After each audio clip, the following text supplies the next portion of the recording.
Step off a plane in America today, and the first thing you notice isn't freedom, it's fear. Fear of riding the subway home with someone screaming to themselves in the corner. Fear that the bullets from nowhere could change your life or end it, even in broad daylight. This is the America where a young Ukrainian refugee boards a train and never makes it home. This is the America where a political speaker gets gunned down for his opinions. And this is the America where ordinary people walking down the streets in New York in the middle of the day can find themselves bleeding on the sideway from stray bullets. On August 22, 2025, Irina Zarutska, a 23-year-old Ukrainian refugee, boarded the Lynx Blue Line train in Charlotte, North Carolina. She was coming home from work. A completely ordinary day. Minutes later, she was dead, stabbed in the neck from behind by a man she had never met. Her attacker, DeCarlos Brown Jr., had more than 14 arrests on record, including violent offenses, and yet each time he was released. That night, after ending her life, he calmly walked off a train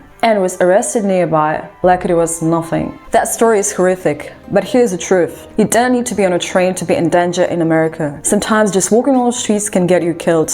Take New York City, often called the safest big city in America. On paper, maybe. On the ground, not so much. A 60-year-old woman in Harlem was walking home one afternoon when a stray bullet grazed her chest. She wasn't in a fight, she wasn't doing anything risky. She was just walking down Malcolm X Boulevard in broad daylight. A 13-year-old boy in Queens was shot in his head outside a Dunkin' Donuts on his way to school. Wrong place, wrong time, and now his life hangs in the balance. A 57-year-old man using a walker was shot dead outside a bodega in the Bronx. He wasn't involved in anything. He simply happened to be there when someone opened fire. In Times Square, one of the busiest, most tourist-packed places on earth, a teenage girl was grazed by a stray bullet while riding in an Uber. Middle of the afternoon, no warning. These aren't isolated incidents. They are examples of a larger reality in American cities. You can be a target without even being the target. And why does this keep happening? Because so many of the same patterns repeat. Homelessness, untreated mental illness, repeat arrests, and easy access to weapons. Walk through neighborhoods like Los Angeles Skid Row, San Francisco's Tenderloin, or parts of Camden or the Bronx. You'll see tents, open drug use, untreated psychosis.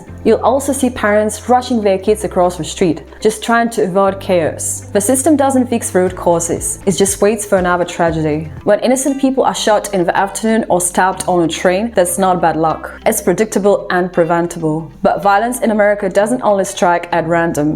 It can also strike at ideas. On September 10, 2025, the conservative activist Charlie Kirk was giving a speech in Utah when a gunman on a rooftop opened fire, killed him. His crime wasn't walking the wrong street or catching the wrong train. His crime was having an opinion. What followed was almost as chilling as murder itself. Parts of the media and online mobs mocked and dismissed his death because they didn't like what he stood for. When a society celebrates murder because it silences someone they disagree with, free speech no longer exists. So where does that leave America? On one side, the promise of freedom, on the other, the daily reality of danger. A refugee boards a train and never gets off alive. A political speaker voices his beliefs and is silenced by a bullet. People are celebrating this, and the mass media decides which story deserves outrage and which deserves silence. This isn't the postcard America sold to the world. This is the America people actually live in. And if freedom is to mean anything, it has to come with safety. Without safety, freedom is just a slogan. And isn't it a tendency that is happening worldwide, including Europe and Australia? Not at the same level yet, but this is just a matter of time. Let us know what you think in comments. Thanks for sticking with me till the end, and I'll see you again next week.